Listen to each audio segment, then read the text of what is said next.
학생 여러분 안녕하십니까? 이번 시간에는 어, 한국형 간이 정신상태 검사, 이제 우리가 흔히 MMSE라고 하는 그거에 대해서 이제 학습을 해보도록 하겠습니다. 그 MMSE는 Neurological Examination에서 Higher Cortical Function을 평가하는 도구로 간단히 설명을 했고요. 이제 이번 오스키 시간에 자세히 설명하겠습니다. 여러분들이 오늘 배워야 될 KMMS는요, 이런 형식으로 되어 있고요.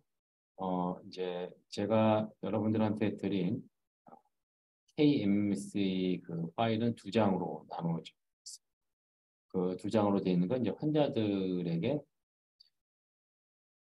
쓰기와 읽기를 시킬 때, 그리고 3단계 명령을 시킬 때, 뭐 뒷장 그림을 사용해야 되기 때문에 이제 그렇게 만들어 놓은 겁니다.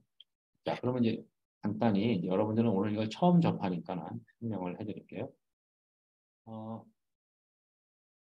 한국형 간이 정신상태 검사, KMMSE, Korean Mental State Examination이고요. 오늘은 여러분 이 과정을 통해서 한국형 간이 정신상태 검사를 한국별로 시행하고 채점을 할 수 있어야 되고요. 검사 결과를 인터프리테이션 할 수 있는 능력을 기르는 겁니다. 보통은 인지 기능이 떨어지는 거의 모든 환자한테 합니다. 예를 들어 알츠하이머, 디멘시아, 바스쿠러 디멘시아, 그다음에 마일드 카그니티브 인페어먼트가 다 이제 정증이 되고요. 또한 이제 이런 검사는 환자한테 한 번 하는 게 아니라 주기적으로 보통은 이제 1년에 한 번씩 하게 되고요. 그래서 이제 이제 환자의 인지 기능이 어떻게 변해가는지를 이제 추적해 나가게 되죠. 사실은 이제 여기 준비물이라고 적혀 있는데요. 이 검사의 특징은 종이와 볼펜만 있으면 어디서든지 할 수 있다는 것이 특징이에요. 자, 보시면 일단 채점표는 뭐 종이가 되겠죠. 그 다음에 이제 손목시계는 뭐 요즘에 시계를 많이 안 갖고 다니는데 예전에 이제 우리가 누구나 다 손목시계를 가지고 다녔고 볼펜도 이제 요즘에는 이제 안 갖고 다니기도 하는데 그 차트를 옛날에 의사들이 쓰기 위해서 볼펜 항상 갖고 다녔어요. 이번 빈 종이라고 해서 뭐 A4 용지 2분의 1보다는 큰 종이가 좋으며 앞뒤가 표시된 종이가 필요하다는데 이거는 이제 아까 말씀드린 것처럼 MMS 종이가 두 장으로 되어 있어가지고 보통 그 뒷장을 이용하고요. 그 뒷장에는 이제 눈을 감으세요라고 쓰인 종이, 글씨가 두껍고 크면 노인들이 잘 볼 수 있는 크기로 인쇄한 것을 사용한다라고 하는데 실제로는 이제 그 뒷장에 쓰여져 있는 이제 크게 이제 인쇄되어 있는 걸 이용해서 사용합니다. 검사 과정과 주의사항. 이거는 이 KMMS뿐만 아니라 모든 검사의 공통으로 나타나는 거예요. 일단은 인사를 하고요. 자신을 밝혀야죠. 그래서 여러분들은 학생 의사 누구누구입니다. 이런 식으로 이제 실습와서 많이 밝히고요. 그 다음에 이제 환자 확인을 해야 됩니다. 환자의 이름과 등록번호 또는 생년월일을 확인하죠. 어떤 환자분 맞으세요? 이렇게. 그 다음에 환자한테 반드시 동의를 구하고 해야 돼요. 이 검사의 특징이 두 번째. 만약에 환자의 컨디션이 굉장히 안 좋은 경우가 있어요. 뭐 많이 아프다든가 열이 난다든지 뭐 어떤 다른 문제로 굉장히 좀 얘가 복잡하다든지 이렇게 되면은 이게 이제 인지기능 검사다 보니까 그렇게 되면 이제 환자가 가지고 있는 어떤 인지기능보다도 언더 에스티메이트 되는 경우가 있었어요. 이건 통증이나 열, 아픈 상황 등에서는 집중력이 감소되고 또한 그 결과 MMS의 점수에 영향을 줄 수가 있어서 주의해야 된다. 이 컨디션이 좋을 때 하는 게 맞습니다. 그다음에 이제 환자가 앉도록 하고 의사도 앉고요. 자, 그다음에 이제 검사 실시장 검사 도구를 준비해야 돼요. 아까 말한 것처럼 채점표, 손목시계, 볼펜, 빈종이. 그다음에 이제 눈을 감으세요라고 쓰인 종이 이런 걸 책상에 쫙 놓고요. 자, 그다음에 이제 이 과정 중에 중간에 보면은 시리얼 7-라는 게 있어요. 시리얼 7-란 뭐냐? 100에서 7을 연속해서 빼는 거예요. 그러면 이제 여러분들은 이제 이런 걸 쉽게 할 수 있죠. 100, 93, 86, 79, 72, 65가 정답인데요. 이런 거를 적어놓고 노출되지 않게 하는. 실은 뭐 굳이 적어놓을 필요 없습니다. 여러분들이 그냥 암산으로 다 할 수 있는 거기 때문에. 그 다음에 이제 오늘의 날짜와 요일, 장소, 명칭과 층수 등을 미리 확인하고요. 당연히 하고. 특히 층수 같은 거 중요해요. 애매한 층에서 하면은 환자가 혼돈을 일으킬 수가 있어요. 이제 층수 같은 거는 좀 명확한 층. 먼저 이제 해야 되고요. 환자의 성별과 나이 학력을 확인합니다. 왜 그러냐면 이런 인지기능 검사는 환자의 그 교육 수준과 나이, 그다음에 성별에 따라서 잠깐 좀 영향을 받을 수 있는 부분들이 있어가지고 그런 거를 확인을 해야 됩니다. 더군다나 이제 여기는 안 나와 있지만 또 환자의 핸디든 즉 오른손잡이인지 왼손잡이인지도 같이 확인합니다. 그럼 이제 오리엔테이션부터 시작을 합니다. 이제 오리엔테이션은 오늘이 몇 년, 몇 월, 며칠, 무슨 요일이고 계절은 어떻게 됩니까? 라고 물어보는 거예요. 그러면은 환자가 오리엔테이션이 아주 좋으면요. 한 번에 쫙 대답을 할 수가 있어요. 쫙 대답을 할 수가 있어요. 그런데 이런 검사를 하는 환자들은요. 대부분 오리엔테이션이 떨어져 있습니다. 그래서 환자가 이렇게 한 번에 잘 대답을 하면은 되는데 그러면 5점을 한꺼번에 주는데 그렇지 않으면은 어, 점수를 아예 안 주는 것이 아니라 다시 한번 환자한테 하나씩 물어봐야 돼요. 자, 할머니 그러면은 지금 몇 년도예요? 또 환자가 대답하면 그러면 오늘이 지금이 몇 월이에요? 또 몇 월? 그러면 오늘이 며칠이에요? 또 그러면 오늘이 무슨 요일이에요? 지금 계절이 어떻게 되세요? 이렇게 물어보고 또 하나 만약에 그 환자가 음력으로 대답하는 경우가 있어요. 음력. 이 음력으로 대답하는 경우도 그 양력으로 환산해서 맞으면 점수를 줘야 되는 겁니다. 그다음 또 하나 그 요일과 계절에서요 치매가 심하면 요일이라는 말, 계절이라는 말을 잘 못 알아들을 수가 있어요. 그때는 오늘이 월, 화, 수, 목, 금, 토, 일 중에 어느 날인가요? 이렇게 물어보고요. 계절도 지금이 봄, 여름, 가을, 겨울 중에 어디인가요? 자, 주의할 거는 처음부터 이렇게 물어보는 게 아니라 처음에는 지금 오늘이 무슨 요일이에요? 지금 계절이 어떻게 되세요? 이렇게 물어보고요. 그래도 대답을 못하면은 지금이 뭐 월화수목 금토일 중에 언제냐? 또 봄, 여름, 가을, 겨울 중에 언제? 이렇게 물어보. 그러니까 3단계로 물어봐야 돼요. 처음에는 몇 월, 며칠, 무슨 요일, 뭐 계절, 연도를 한꺼번에 물어본다. 그걸 잘 못하면 하나씩 단계적으로 물어본다. 특히 그래도 못할 경우에 계절하고 요일은 나열해서 고르게 한다. 이런 겁니다. 왜냐하면 이게 환자의 오리엔테이션, 즉 특히 타임 오리엔테이션을 보는 거잖아요. 환자가 환자의 아노믹 어페이지아 같은 게 있어가지고 잘 대답을 못하는 경우에는 이렇게 해서 진압력이 어느 정도 이제 맥시멈을 끌어내야 되니까 그렇게 하는 겁니다. 그 다음에 이제 또 하나는 지금 우리가 어느 나라에 살고 있나요? 이 도시명이 어떻게 되나요? 그다음에 여기 장소명이 어떻게 되나요? 여기가 무엇을 하는 곳인가요? 그리고 층수가 어떻게 되나요? 이렇게 플레이스 오리엔테이션을 물어봅니다. 보통은 이제 병원에서 할 때 환자를 이제 보통은 분들이 병실이 예를 들어서 뭐 6층에 입원한 환자를 가지고 한다면 지금 우리가 어느 나라에 살고 있나요? 한국 여기가 한국의 어느 도시인가요? 인천 여기가 무엇을 하는 곳인가요? 병원. 여기 병원 이름이 어떻게 되나요? 국제성모병원. 여기가 국제성모병원 몇 층인가요? 6층. 뭐 이런 식으로 대답을 하면 되는 겁니다. 아까 타임 오리엔테이션은 한꺼번에 5개를 물어보기도 하는데요. 플레이스 오리엔테이션 한꺼번에 5개를 보통 물어보지 않고 하나하나 물어봅니다.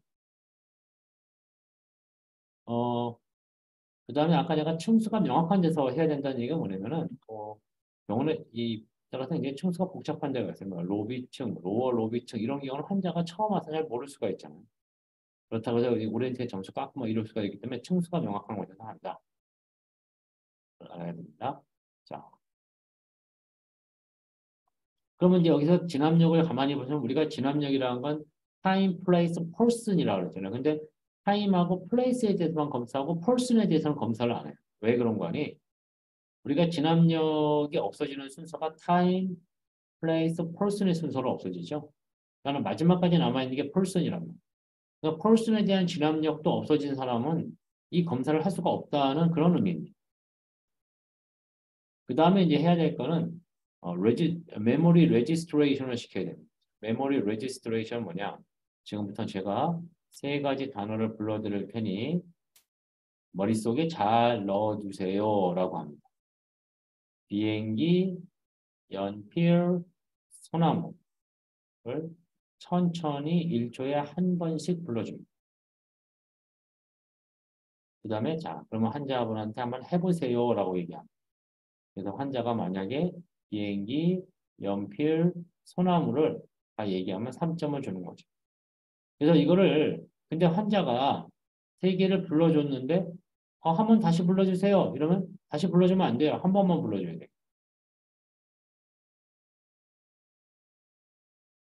왜냐하면 다시 불러줘가지고 등록을 하는 거는 점수에 포함되지 않기 때문에 그래서 아예 처음부터 이 지시를 줄 때 환자한테 지금부터 내가 단어를 불러줄 것이다. 한 번만 불러줄 테니까 잘 들은 다음에 제가 다시 물어볼 테니까 머릿속에 잘 넣으세요. 이렇게 한 다음에 비행기, 연필, 소나무를 불러줘요.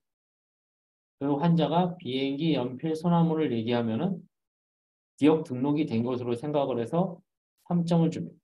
그런데 환자가 예를 들어서 비행기, 연필, 소나무를 불러줬는데 비행기, 연필만 얘기했다. 그러면 소나무를 얘기를 안 한 거잖아요. 그러니까 기억 등록은 2점이 되는 거예요. 그런데 나중에 회상을 시키기 위해서는 반드시 등록을 시켜줘야 되기 때문에 다시 한번 시도해서 환자에게 등록을 시킵니다. 자, 제가 다시 불러드릴 테니까 머릿속에 잘 넣어주세요. 비행기, 연필, 소나무 이럽니다. 그럼 환자는 비행기, 연필. 그러면 어떻게 되는 거예요? 다시 또 해야 되는 거예요. 언제까지? 등록이 될 때까지. 원칙은 등록이 될 때까지 하는 게 맞는데 사실 그렇게 되면은 계속 할 수가 있거든요.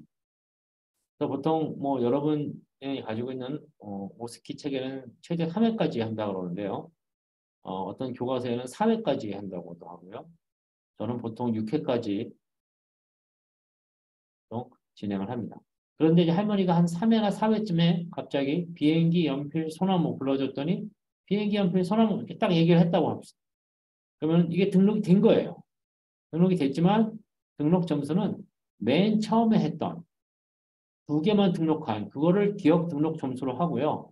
나머지 계속해서 반복적으로 시행했던 것은 나중에 회상을 하기 위해서 반복적으로 불러준 것이다. 이렇게 얘기를 합니다. 그래서 환자가 세 개가 등록이 되면은 그 환자한테 자, 그러면 내가 이 단어를 이따가 다시 물어볼 테니까 잊어먹지 않게 머릿속에 잘 넣고 계세요. 라고 말을 합니다. 그 다음에 이제 100 빼기 7로 넘어가는 거예요. 자, 이 100 빼기 7은 그냥 계산이 아니고 주의 집중력 계산이에요. Attention and calculation. 왜 그런 거 아니? 환자한테 어떻게 지시를 주냐면 원칙은 100에서 시작해서 7을 계속해서 빼보세요라고 합니다. 그러면은 환자가 93, 86, 79, 72, 60, 65, 뭐 이런 식으로 이제 쭉 대답을 해야 되는데 우리는 이게 굉장히 익숙하지가 않아요. 이 검사가 외국에서 만들어지다 보니까 외국에서는 보통 어렸을 때부터 이런 식으로 암산을 많이 공부하는데 그렇지 않기 때문에 실제로 임상에서는 환자한테 어떻게 하냐. 100에서 7을 빼면 얼마입니까? 93. 거기서 또 7을 빼면 얼마입니까? 86. 거기서 또 7을 빼면 얼마입니까? 79. 이런 식으로 합니다. 그런데 이렇게 얘기하는 경우가 있어요. 100에서 7을 빼면 얼마예요? 93. 거기서 7을 빼면 얼마예요? 했을 때 환자가 어디서요? 라고 할 때 93에서요라고 가르쳐주면 안 돼요. 왜 그러냐면 이게 아까 말한 것처럼 attention and calculation이잖아요. 93, 100에서 7을 뺀 숫자 93을 홀드하면서 또 7을 뺄 수 있는 능력을 보는 거기 때문에 그걸 가르쳐주면 안 됩니다. 그래서 그럴 때는 아예 한지한테 처음부터 다시 하자 그래요. 예를 들어서 100 빼기 7이 얼마입니까? 93. 거기서 7을 빼면 얼마예요? 그러니까 환자가 어디서요? 이렇게 물어볼 때 93에서요? 라고 얘기해주면 안 되고 아 그러면 우리 처음부터 다시 합시다 하면서 다시 합니다. 그래서 이제 맞게 계산한 것을 점수를 줘서 최대 5점을 주는데요. 이제 알아야 될 게 이런 겁니다. 100에서 7을 빼면 얼마입니까? 하면 93. 거기서 또 7을 빼면 얼마입니까? 하면 어렵거든요. 그러니까 대충 환자가 90 그래버려요. 그러면 거기서 또 7을 빼면 얼마입니까? 그러면 83 이렇게 얘기를 한단 말이에요. 그러면은 이럴 때는 점수는 1, 0, 1이 되는 거예요. 즉 바로 전 단계에서 7을 뺀 숫자가 맞으면 점수를 주는 겁니다. 자, 그다음 이 과정을 하고 나서 그다음에 이제 기억 회상을 주는 거예요. 이게 끝나면은 어 저기 아까 내가 잊어먹지 말고 머릿속에 잘 넣고 계시라고 했던 것이 뭔가요? 그래서 비행기 연필 소나무를 하나씩 불러주면 1점씩 주는 겁니다. 여기서 주의할 게 있습니다. 그냥 만약에 환자가 100 빼기 7을 오랜 시간, 충분한 시간 동안 하면은 기억 회상으로 넘어가도 크게 무리는 없는데 예를 들어서 환자가 나 계산 못해요. 막 이러면서 안 해버리면 아 그러세요? 그러면 바로 우리 기억 회상으로 가서 자 아까 내가 불러준 세 가지를 말씀해보세요. 이러면 안 된다는 겁니다. 왜 그런 거 아니? 우리가 기억을 시켜놓고 다른 것을 하면서 그 기억을 홀드할 수 있는 능력을 보기 때문에 주의 집중력 계산해서 충분한 시간을 끌어야 돼요. 이걸 얼마를 끌어야 되는지가 아직 정해져 있지는 않지만 충분한 시간을 끌어야 됩니다. 그래서 환자가 100 빼기 7을 못하면요. 이제 치매 강의에서 Geriatric Depression Scale에 보면은 100 빼기 7을 못하면은 그 다음에 100 빼기 40 빼기 4를 하라 그래요. 그럼 할머니가 100 빼기 7을 못하겠다 그러면은 바로 끝나는 것이 아닙니다. 40 빼기 4를 시켜요. 근데 여기서 더 이제 유의할 건 이런 거예요. 우리가 학력이 낮으신 분들은요. 100에서 7을 빼보세요라고 하면 못하는 경우가 많이 있어요. 그런데 신기하게도 이런 분들한테 할머니 사과가 100개 있는데요. 그중에서 7개를 먹으면 몇 개 남아요? 그럼 93개 또 이렇게 대답을 합니다. 그럼 점수를 주는 거예요. 그러니까 이런 분들은 일상생활에서의 계산을 할 수가 있는 겁니다. 그래서 나는 보통 어떻게 하냐면은 자 100에서 7을 빼보세요. 근데 대답을 못한다. 그러면은 그거를 다시 이제 환원해서 자, 여기 사과가 100개 있는데 그중에 7개를 먹으면 몇 개 남습니까? 93개이지? 이런 식으로 대답을 하면서 점수를 주는 거예요. 그래도 못하면 자 그러면 40에서 4를 빼보라고. 40에서 4를 연속해서 빼는 거예요. 36, 또 4를 빼면 얼마입니까? 32, 또 4를 빼면 얼마예요? 28. 만약 이것도 못한다. 그러면 20에서 2를 빼보라고. 20에서 2를 빼면 18, 거기서 또 2를 빼면 16, 이런 식으로. 근데 만약에 그것도 못한다. 그러면 10에서 1까지 거꾸로 세워보라고. 또 그것도 못한다. 그러면 1에서 10까지 똑바로 세워보라고. 또 그것도 못한다. 아예 나는 계산 못한다. 그러면은 100에서 5를 빼라고. 그럼 신기하게도 계산을 못한다는 분들은 100에서 5를 또 빼는 경우가 많아요. 왜냐하면 5를 빼는 경우는 우리가 캘큘레이션 영역을 쓰지 않기 때문에 그렇습니다. 그럼 이런 식으로 해서 시간을 끌라는 거예요. 만약에 환자가 100 빼기 7에서 충분한 시간을 가졌다고 생각하면 바로 회상으로 넘어가는데 그렇지 않다면은 다른 거를 이런 거를 해서라도 시간을 끈다. 이제 이런 거를 아무거나 하는 게 아니라 그 제리아트릭 디프레션 스케일의 이제 그 내용을 자세히 읽어본 학생은 알겠지만 그 요거를 못하는 단계에 따라서 아까 말한 것처럼 40 빼기 4, 20 빼기 2, 10에서 1까지 또는 1에서 10까지를 못하는 단계에 따라서 그 GDS 점수가 결정됩니다. 또 이것도 여의치 않으면은 삼천리 강산을 따라 해보라 그러고요. 너를 거꾸로 해보라고도 합니다. 그러니까 이런 걸 해서 좀 시간을 끌어야 됩니다. 그런데 예를 들어서 100 빼기 7을 못하는 환자가 40 빼기 3는 잘했다. 그럼 점수를 주냐? 안 줍니다. 100 빼기 7에서만 점수를 주는 거예요. 자, 그 다음에 해상으로 넘어갑시다. 해상까지는 됐고.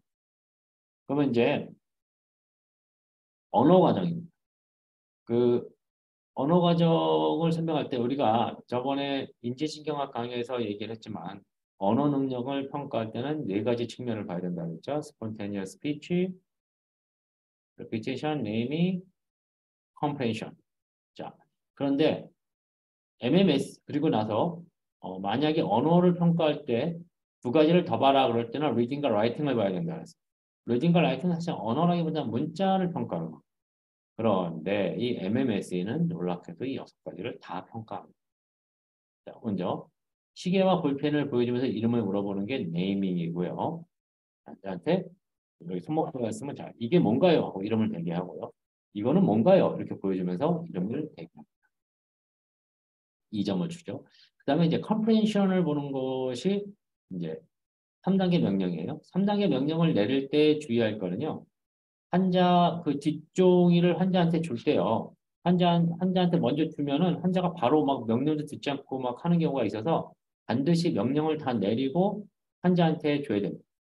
환자한테 종이를 준다는 걸 보여주기 위해서 뒷종을 미리 끌어놓고 손으로 이렇게 딱 눌러놓고 환자 앞에 내밀면서 자, 제가 이 종이를 드릴 테니 이 종이를 받으면 뒤집어서 반으로 접은 다음에 저한테 주세요. 이렇게 3단계 명령을 분리하지 않고 순서대로 내리면 환자가 순서대로 수행을 한 거를 가지고 점수를 주는 겁니다.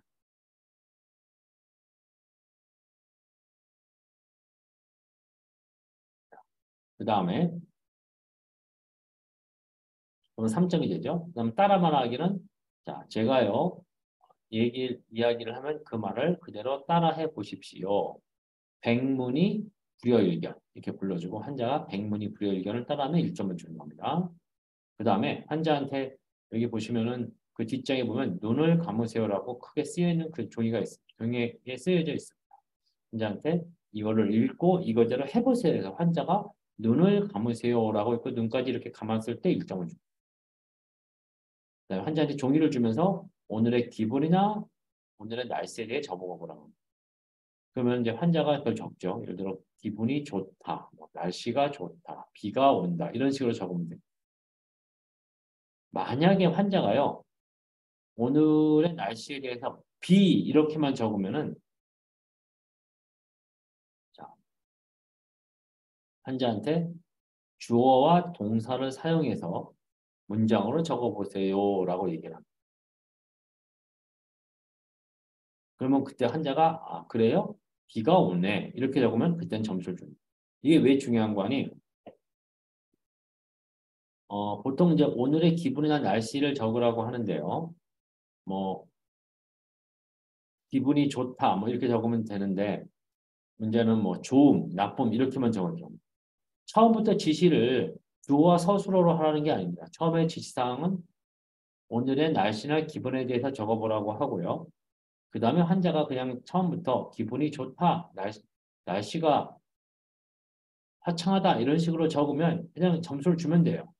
근데 만약에 애매하게 좋음, 뭐 비 이렇게만 적으면 그때 다시 주어와 서술어를 사용해서 적어보라고 합니다. 그래서 적어서 잘 적으면 1점을 주고 그렇지 않으면 0점을 줘요. 만약에 맞춤법이 틀렸다. 사소한 맞춤법에 틀리면 점수를 주는 겁니다. 여기까지 하면 마지막에 이제 비주얼 스파셜 펑션을 보는 오각형 그림을 그려. 이걸 겹친 두 오각형이라고 하고요. 인터로킹 펜타곤이라고 얘기를 합니다. 지시는 어떻게 주냐?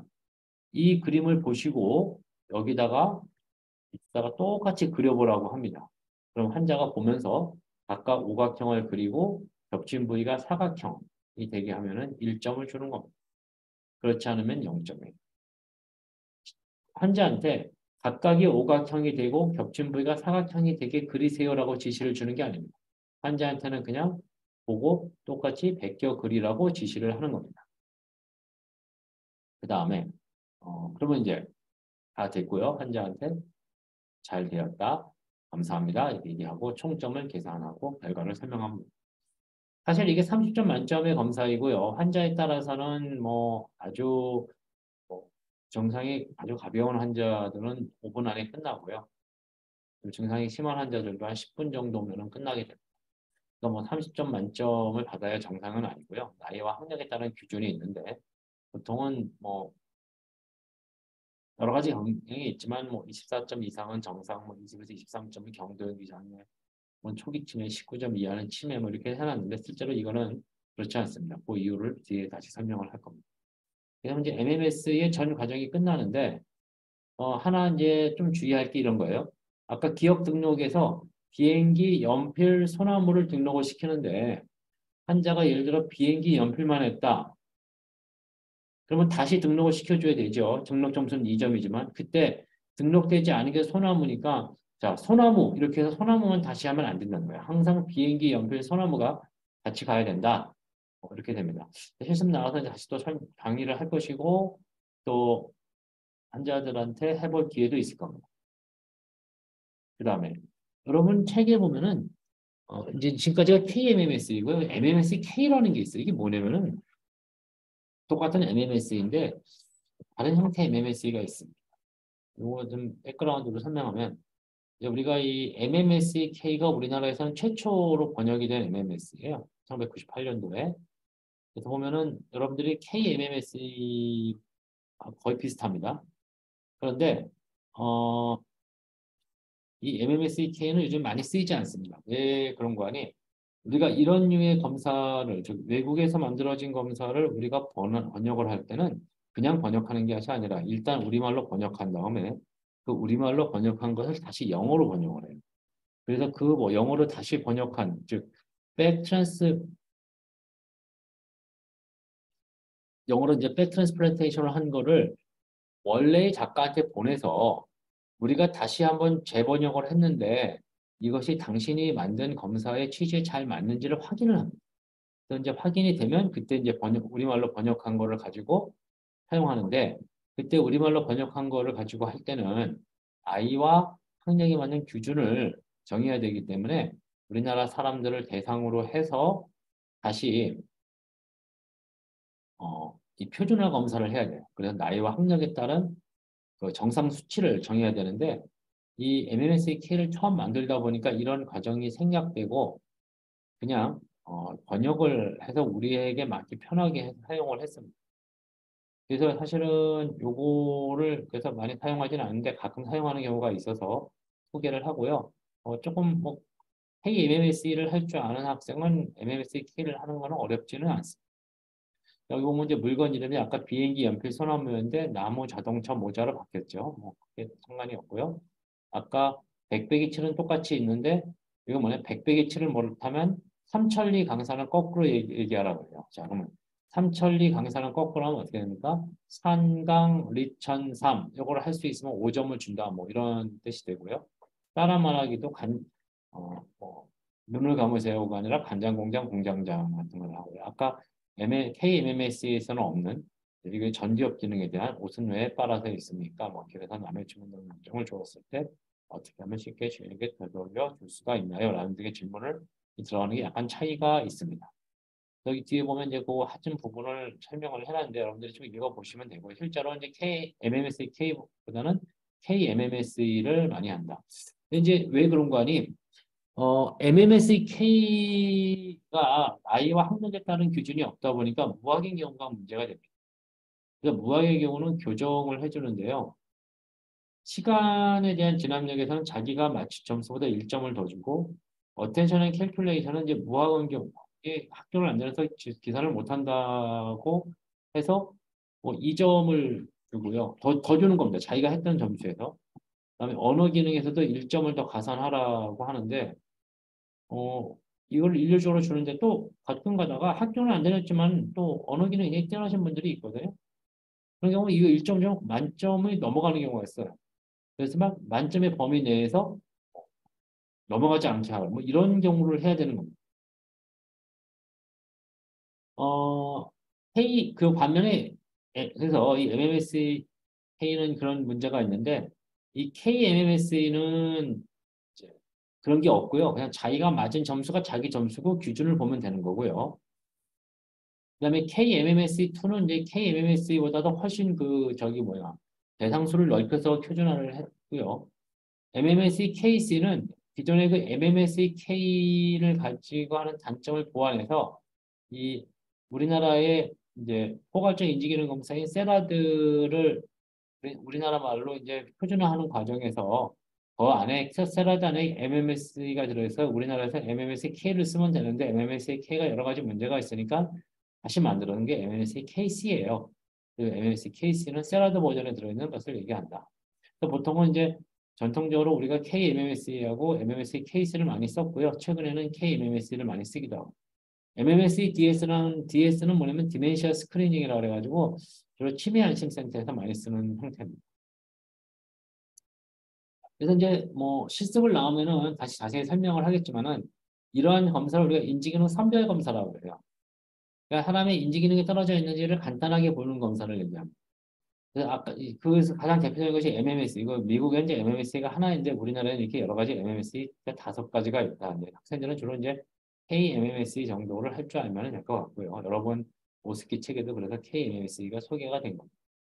그 외에도 선별 교사가 많아요. 뭐 하세가와 디멘시아 스케일, 이건 주로 이제 일본에서 쓰는 거고요. 몬트리올 커그니티브 어세스먼트, 모카라고 합니다. 이건 주로 이제 경도인지 장애 환자 쓰는 거고. 모카도 K 모카, 모카 K가 있고요. 여기서 제가 좀 설명드릴 거는 이제 시스템입니다. Cognitive Impairment Screening Test. 이건 뭐냐면은 이제 우리나라의 치매안심센터에서 이 기존의 검사는 전부 다 외국의 검사를 우리가 번역을 한 건데 그러지 말고 우리나라에서 만들어서 우리나라 사람들의 인지 기능을 평가해서 그 기준을 만들어 보자 한 것이 시스트가 됩니다. 지금은 치매안심센터 전부 다 시스트를 하고 있고요. 그다음 여기 보면 신경인지검사 총집이라고 하는 거 뭐냐면 이런 스크리닝 검사를 한 다음에 만약에 좀 더 자세한 검사를 해야 되겠다면은 이렇게 신경인지검사 총집을 한다. 보통 우리나라에서 이제 여러 가지가 있는데 이제 우리 국민건강보험에서 인정해주는 거는 이제 세라드, MPK, SNSB2, KSIB, 라이카가 있어요. 뭐 간단히 설명하면은 먼저 이 라이카는 말 그대로 Literacy Independent Cognitive Assessment로 이게 그 무학인 경우에는 이제 이런 인지기능 검사를 포괄 인지기능 검사를 하기가 어려운데 무학한테 적합하게 개발된 거고요. 그다음에 SIB는 Severe Impairment Method라고 해서 사실은 이제 치매가 심해지면은 이런 인지기능 검사를 하기는 어려운데 그런 환자한테도 할 수 있게 만든다. 사실 근데 이게 치매가 심하면은 그 인지기능 검사를 포괄적 인지기능 검사를 하는 의미가 많이 떨어지기 때문에 실제로 임상에서 많이 쓰지는 않습니다. 가장 많이 사용하는 것은 신경과 영역에서 SNSB2라고 그래서 서울 뉴로사이콜로지컬 스크리닝 배터리를 사용해요. 굉장히 광범위하게 각 여러 인지 영역을 검사하고요. 정신과 영역에서는 주로 세라드를 많이 사용합니다. 그래서 이제 세라드랑 SNSB가 가장 대표적인 검사가 될 것 같고요. SNSB는 환자에 따라서 달라지면은 보통 1시간 반에서 2시간 반 정도의 시간이 걸리고요. 세라드는 보통 30분에서 1시간 정도의 시간이 걸리게 됩니다. 이제 여러분들이 이제 실습 나오면 이제 실제로 인지기능 검사를 많이 해석을 해야 되는데요. 그 해석하는 방법을 미리 조금 설명을 드리겠습니다. 우리가 이제 요거는 뭐냐면은 100명을 가지고 시험을 봐가지고요. 그 점수가 나왔어요. 근데 시험 점수가 놀랍게도 1등부터 꼴등까지 0점에서 100점까지 나왔다고 했을 때 과연 몇 점을 받으면 통과냐? 여러분들 이제 쉽게 하면 몇 점 이상은 몇 점 이하를 제시를 잡으면 되느냐 뭐 그런 거죠. 그래서 이제 결론적으로 얘기하면은 포괄적 인지기능 검사에서는 16%일 밑에를 이상으로 잡는. 즉 자기 밑에서 16등을 넘어가면 정상으로 본다 이렇게 되는 거고요. 그 다음에 조금 이제 뭐를 이렇게 되면은 이제 좀 인지기능이 크게 떨어지지 않은 부분까지도 이제 이상이 있을 수 있기 때문에 그걸 좀 더 리스트럭트하게 잡는다면은 마이너스 5%까지 잡는 경우가 있는데요. 우리가 16%까지는 마이너스 1 SD가 되고요. 5%에 마이너스 1.5 SD가 됩니다. 그다음에 이게 이제 여러분들이 이제 실습에서 사용하게 된 KMMS의 나이와 학력에 따른 기준이에요. 예를 들어 봅시다. KMMS의 경우, 부학이면서 문맹인 경우는 치매가 없어도 이론적으로 KMMS에서 23점 이상을 얻기 어렵죠. 왜냐하면 30점에서 계산에서 5점이 빠지고요. 읽기 쓰기에서 2점이 빠지기 때문에 그렇습니다. 그런데 이제 나이가 많이 들고 그래서 치매가 있어도요. 학력이 아주 높으신 분들이 있어요. 대학 교수님을 하셨다든지 박사님이시라든지 그런 경우는 치매가 좀 진행이 됐어도 KMMS가 뭐 28점, 29점 이렇게 나옵니다. 그러니까 이거를 점수만 가지고 판단하기는 어려워요. 예를 들어 여기서 이 표를 보는 방법은 이렇습니다.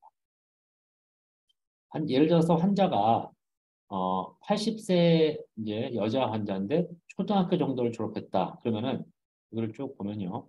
초등학교 졸업은 여기 되니까 이 환자 이런 그룹의 환자들은 MMSE를 하면 24점이 평균이고 4.17의 표준 편차를 가져서 16%의 밑에는 19.83이에요. 따라서 이 환자는 20점을 맞으면 정상이고요. 19점을 맞으면 떨어져 있다. 이렇게 보는 겁니다.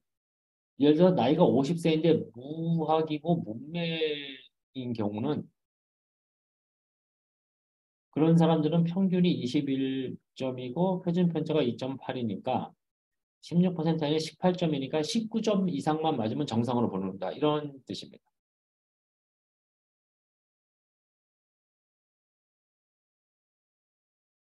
이런 뜻입니다. 자, 그런데 여기 아까 자 이거 보세요. KMMS에서 아까 80세 할머니를 하나 볼까요? 80세 할머니가 초등학교를 졸업했을 때 어, 16%일이 21.12니까 22점 맞으면 정상인 거죠. 근데 이 시스트라고 하는 검사가 이제 우리나라의 치매 안심센터에서 하는데 MMS 보면 이제 알겠지만 MMS보다도 훨씬 이제 좀 복잡하게 하면서도 여러 인지 영역을 잘 이제 평가할 수 있어요. 그래서 이것도 30점 만점의 검사인데 이러한 이제 규준이 나왔고요. 아까 그 80세 할머니가 교육을 초등교육 6년 8년 받았을 때 아까 MMS가 22점 받아야 된다 그랬잖아요. 16점만 받으면 정상. 시스템 좀 어렵습니다. 왜 어렵게 만들었냐? 환자들을 고생시키려고 하는 게 아니라 센시티브하게 조금이라도 이상이 있는 환자를 조기에 발견해서 그거를 인터벤션을 하기 위한 목적인 거죠. 자, 오늘 강의는 여기까지 하고 형성평가 해당하는 형성평가 문제를 조금 풀어보겠습니다. 자, 여러분 TLMS를 키시고요. 우선 오늘은 MMS의 시간이죠. 자, 문제를 한번 보겠습니다. MMSE 검사에서 상대적으로 가장 취약한 인지 영역입니다. 인지 영역은 저는 기억력, 시공간 능력, 집중력, 언어 능력, 전두엽 집행기능 무엇입니까?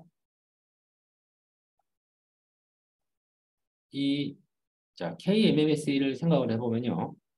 기억력은 측정이 되죠. 시공간 능력은 기억력은 아까 비행기 연필 소나무로 측정을 하죠. 시공간 능력은 인터락팅 판타곤으로 평가하죠. 집중력은 아까 어텐션의 캘큘레이션이 100 빼기 7로 평가를 합니다. 언어 능력은 아까 6가지 기능을 전부 다 평가한다고 했잖아요. 저는 가장 평가가 상대적으로 약한 것은 전제 집행 기능.